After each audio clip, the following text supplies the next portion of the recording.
నమస్తే అండి. నమస్తే. ఆగస్టు మంత్ ఎండింగ్ నుంచి కానీ, లేదంటే సెప్టెంబర్ నుంచి కానీ మళ్ళీ 'బిగ్ బాస్' స్టార్ట్ కాబోతోంది. ఇప్పటికే 'అగ్ని పరీక్ష 2' అంటూ సామాన్యులను హౌస్‌లోకి పంపించేందుకు సన్నాహాలు మొదలుపెట్టేసింది టీమ్. ఇప్పుడు దీంట్లో ఎవరుంటారు? ఎవరు రాబోతున్నారు హౌస్‌మేట్స్‌గా అనేది ఒక పెద్ద చర్చ. అయితే 'బిగ్ బాస్' నుంచి ఆహ్, చాలా ఫేమ్ తెచ్చుకున్న వాళ్ళలో ఎవరైనా ఉన్నారనంటే అందులో 'హరితేజ' గారు కూడా ఒకరు. ఆమెకు ఆ తర్వాత చాలా మంచి ఆపర్చునిటీస్ కూడా వచ్చాయి. ఓకే. అండ్ ఎయిత్ సీజన్‌కి కూడా ఆమె ఒకసారి వైల్డ్ కార్డ్ ఎంట్రీ ఇచ్చారు. ఇప్పుడు ఆమెను ఏదో మాటల మీద మాటొచ్చి అడిగినప్పుడు, ఫస్ట్ టైమ్ నిజంగానే నాకు మంచి ఆపర్చునిటీస్ వచ్చాయి. నేను మంచి పేరొచ్చింది. బట్ సెకండ్ టైమ్ ఎందుకో నాకు చాలా నెగెటివ్ కామెంట్స్ తెచ్చుకోవాల్సొచ్చింది. ఇంకొకసారి నేను హౌస్‌లోకి అడుగు పెట్టను. సో, తన వెర్షన్ అది. మీరేమంటారు? 'బిగ్ బాస్' నిజంగానే ఫేమ్ తెస్తుందా? డీఫేమ్ అవుతున్నారా? 'బిగ్ బాస్' ఫేమ్ తెస్తది. ఆ ఫేమ్‌ని వాళ్ళెందుకు వాడుతున్నారనేది ఇక్కడ పాయింట్. హ్మ్. ఇప్పుడు 'హరితేజ' నాకు మంచి సినిమా అవకాశాలొచ్చాయి. నాకు మంచి ఫేమే వచ్చింది.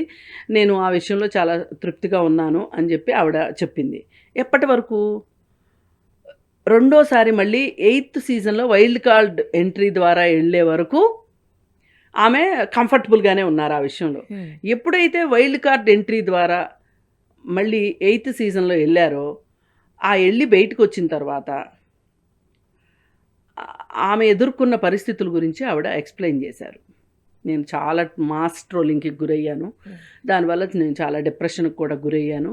దానివల్ల నాకు అప్పటి వరకు ఉన్న ఫేమ్ గూడా పోయింది. నేను గూడా కాన్సంట్రేట్ చేయలేకపోయాను. ఆ పరిస్థితులన్నిటి నుంచి నేను కోలుకోవటానికి చాలా సమయం పట్టింది అని జెప్పి ఆవిడ మాట్లాడటం చూసాం. ఆవిడ టైటిల్ అయితే దక్కించుకోలేదు గానీ 2 సార్లు గూడా తనదైన శైలిలో తనదైన అలరించి. శైలిలో తను చేయగలిగింది బాగా చేసింది. అంతవరకు బాగానే ఉంది. పైగా తను బయటకొచ్చిన తర్వాత ఏ స్కాములు, గట్రాలు ఏమీ చేయకోకుండా తను తనదేంటి తను ఒక నటి. హ్మ్. సీరియల్స్‌లోనా, సినిమాల్లోనా లేకపోతే రియాలిటీ షోస్‌లోనో పాల్గొనటమా, లేకపోతే కొన్నిసార్లు సుమాలాగా యాంకరింగ్‌గా సినిమా ఫంక్షన్‌లో మాట్లాడట ఏదన్నా గానీ ఆమె పని ఆమె చేసుకుంటా ఎళ్ళింది. తన పైన పెద్దగా రూమర్స్ గానీ, స్కాములు గానీ స్ ఏమీ రాలా. జాగ్రత్త పడతారనే తెలుస్తుంది. హ్మ్. అందుకనేంటంటే, మనం అసలు ఆ అమ్మాయి గురించి పెద్దగా మాట్లాడాల్సిన అవసరం లేదు. ఆహ్, ఏదైనా గానీ ఒక పాజిటివ్ వేలో హౌస్‌కెళ్ళి రావటాన్ని కూడా ఆర్థికంగా గావచ్చు, లేతే పాపులారిటీ విజంగా గావచ్చు, ఏ విధంగానైనా సరే తను మంచికే వాడుకుంది అనేది అవును. అది క్లియర్. ఇప్పుడు తను మళ్ళీ అడిగితే తనని మళ్ళీ స్టార్ట్ అవుతుంది గదా! మరి 10థ్ సీజన్ అంటే చాలా ప్రతిష్టాత్మకంగా ఉంటది గదా! వాళ్ళు గూడా చాలా ఆహ్, బాగా సెలబ్రిటీస్‌ని తీసుకుందాం అనుకుంటున్నారు. ప్రాచుర్యంలో ఉన్న వాళ్ళని తీసుకుందాం అనుకుంటున్నారు. మరి మీరెళ్తారా అంటే, అయ్య బాబోయ్! నాకొద్దండి. అసలు మొదటిసారిదైతే చాలా భయమేసేది. లోనావాల దగ్గర హ్మ్. ఓపెన్ ప్లేస్‌లో అడవుల్లో ఏశారు. రాత్రిపూట పులులు గూడా అరుస్తా ఉండేయి. చాలా భయమేసేది నాకు. మొత్తానికి ఏదైతేనేమి నేను ఆ తర్వాత బయటికొచ్చిన తర్వాత నా కెరీర్ బాగా మంచిగా అయ్యింది. ఆహ్, రెండోసారి నేను డిప్రెషన్‌లోకెళ్ళానని జెప్పింది. ఎందుకు డిప్రెషన్‌లోకెళ్ళిందనేది మనం ఆలోచించుకోవాలి. హ్మ్. ఏంటి అంటే ఫస్ట్ టైమ్ కంటే కూడా ఈ ఈ ఈ ఈ ఈ ఈ సీజన్‌కొచ్చేసరికి, ఎయిత్ సీజన్ దగ్గరకొచ్చేసరికి సోషల్ మీడియా బాగా పెరిగింది. హ్మ్. వాడేవాళ్ళు పెరిగారు. ఈ వాడేవాళ్ళు బాగా పెరగటం వల్ల ఎవ్వరు పడితే వాళ్ళు ఏ కామెంట్ అంటే ఆ కామెంటు, మనల్ని శిక్షించేవాళ్ళు లేరు. మనల్ని గుర్తించేవాళ్ళు లేరు. క్వెషన్ చేసేవాళ్ళు లేరు. అడిగేవాళ్ళు లేరు. కాబట్టి నా నోరు నా ఇష్టం. నా బుర్ర, నా నోరు, నా చెయ్యి, నా ఇష్టం. అనే ఉద్దేశంలో విపరీతమైన పిచ్చి కామెంట్లు. ఇవాళ సోషల్ మీడియా చూస్తే అదే గదా! దుర్మార్గం. అవును. ఆ సోషల్ మీడియా గురించే గదా మనం మాట్లాడుతున్నాం. ఇవాళ సైబర్ క్రైమ్స్ ఇంత పెరిగినియి అని మాట్లాడుకుంటున్నామంటే కారణం అదే మరి. హ్మ్. అందుకొని అవి చూసి ఆవిడ నేను చాలా బాధపడ్డాను, డిప్రెషన్‌కి గురయ్యాను అని చెప్తుంది. ఇప్పుడు ఈ సైబర్ క్రైమ్స్‌లో కామెంట్లు పెట్టేవాళ్ళు ఆహ్, పెరిగిపోయారని జెప్పాను చూసారా? ఈ పెరిగిపోయారని చెప్పటానికి ఇంకొక రీజన్ కూడా ఉంది. ఆ మధ్య ఒకసారి రేణు దేశాయ్ గారు, నేను సైబర్ క్రైమ్ దీనికి కంప్లెయింట్ చేయటానికని ఎళ్ళాం. హ్మ్. వెళితే సరే తను కూడా చాలా హర్ట్ అయింది. ఆల్మోస్ట్ ఇంక అసలు తను బర్స్ట్ అయిపోద్దేమో అనిపించేంత బాధ కనిపించింది తనలో. నాకు కూడా ఒకంత అరే ఏమి ఆడవాళ్ళం ఏమీ చేయలేకపోతున్నామే, ఇన్ని చట్టాలు తెచ్చుకున్నాము, ఇంత చూసాము, ఏమీ చేయలేకపోతున్నామే, వాళ్ళు ఎవరో కూడా తెలీదు అని నేను కూడా ఒకంత బాగా మనసుకు కష్టం అనిపించింది. అయితే మేమేం అడిగామంటే, చూడండి వాళ్ళని ఐపీ అడ్రస్ల ద్వారా గుర్తించండి, వాళ్ళని పిలిపించండి, పిలిపించినప్పుడు మమ్మల్ని కూడా పిలవండి. రేణు గారు అదే అడిగారు. నేను అడుగుతాను, బాబు నువ్వు నాకు తెలుసా, నేను కూడా నీకు సినిమాల్లోనో లేకపోతే సోషల్ మీడియాలోనో తెలుసు కానీ ప్రత్యక్షంగా తెలియదు. అసలు నా మీద ఇలాంటి బూతులు నీకు ఎందుకు పెట్టాలనిపిస్తుంది, నీ ఉద్దేశం ఏంటి, మీ ఇంట్లో వాళ్ళ మీద ఇట్లాంటివి పెడితే నీకెట్లా ఉంటుంది, ఇవన్నీ నేను అడిగితే కానీ నాకు నా నా బాధ తగ్గదు అని చెప్పి పాపం చాలా అడిగింది. అడిగితే వాళ్ళని పిలిపించారు. అయితే మమ్మల్ని పిలవలేదు, వాళ్ళని మట్టుకే పిలిపించారు.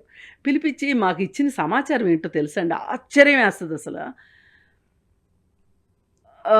ఏంటండి వాళ్ళు వచ్చినప్పుడు మమ్మల్ని పిలవరేంటి అని చెప్పి మేము గట్టిగా అడిగితే, ఏమండి ఒకడు సెక్యూరిటీ గార్డు, ఒకడు ఆటో డ్రైవరు, ఇంకొకడు పేషెంటు, ఇంకోడు అడ్రస్ దొరకట్లేదు, ఇంకొకడు ఆ సినిమాల గురించి రివ్యూస్ రాయటం కాదు, రిలీజ్ చేస్తుంటాడే, వాడి పేరేంటి, ఆ మధ్య ఇండియా వస్తే అరెస్ట్ చేశారు, ఆన్లైన్లో రిలీజ్ చేస్తుంటాడు కదా సినిమాలు, ఐబొమ్మ రవి పేరు పెట్టుకున్నాడు ఒక అతను.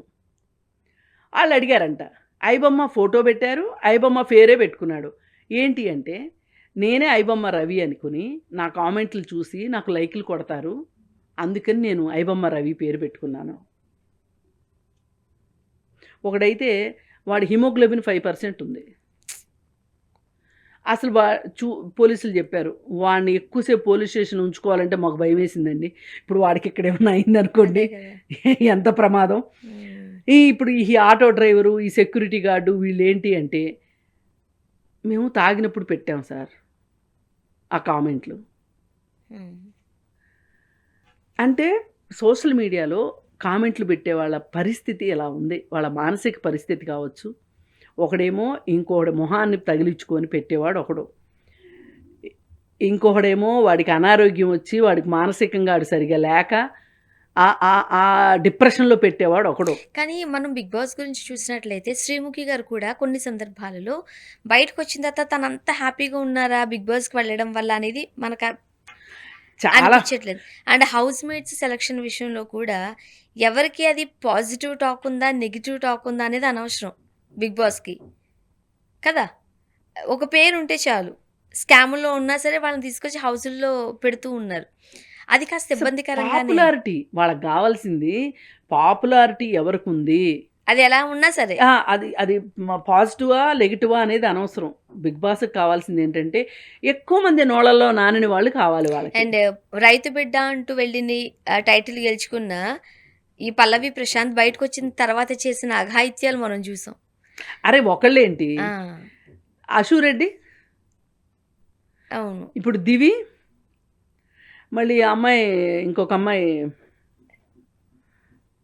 సబ్స్క్రైబర్స్ విష్ణుప్రియ, వీళ్ళంతా బిగ్ బాస్ బాపతేగా.